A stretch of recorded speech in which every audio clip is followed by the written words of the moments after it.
ایک صحابی حضرت برا رضی اللہ تعالی عنہ روایت کرتے ہیں کہ میں نے نبی کریم صلی اللہ علیہ وآلہ وسلم سے سنا کہ آپ خطبہ دے رہے تھے۔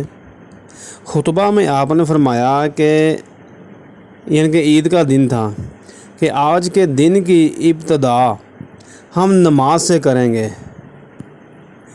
تو پھر واپس آ کر قربانی کریں گے۔ جو شخص اس طرح کرے گا، یعنی پہلے نماز پڑھے گا پھر آ کر قربانی کرے گا، تو وہ تو ہماری سنت کو پا لے گا۔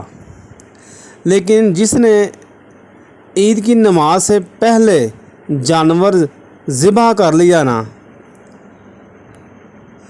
تو اس کا گوشت ایسا ہے جیسے اس نے اپنے گھر والوں کے لیے کھانے کے لیے تیار کیا ہے، یعنی قربانی کہ وہ کسی درجہ میں نہیں آئے گا، یعنی کہ وہ قربانی تصور نہیں کی جائے گی، وہ عام گوشت ہی تصور کیا جائے گا۔ تو حضرت ابو بردہ رضی اللہ تعالی عنہ نے عرض کی کہ یا رسول اللہ صلی اللہ علیہ وآلہ وسلم، میں نے تو عید کی نماز پڑھنے سے پہلے قربانی کر لی ہے، ہاں البتہ میرے پاس ابھی 1 سال سے کم عمر کا ایک بکری کا بچہ ہے، اور سال بھر کی بکری سے بہتر ہے۔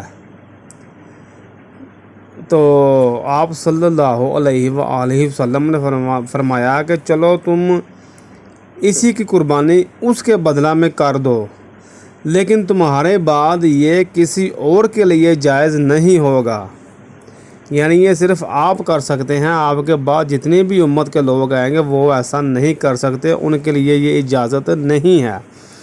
تو اس لیے یہ معلومات، یہ حدیث آپ کے ساتھ شیئر کرنا بہت ضروری تھی۔ اپنا بہت سا خیال رکھیے گا۔ اللہم صلی علی محمد و علی آل محمد۔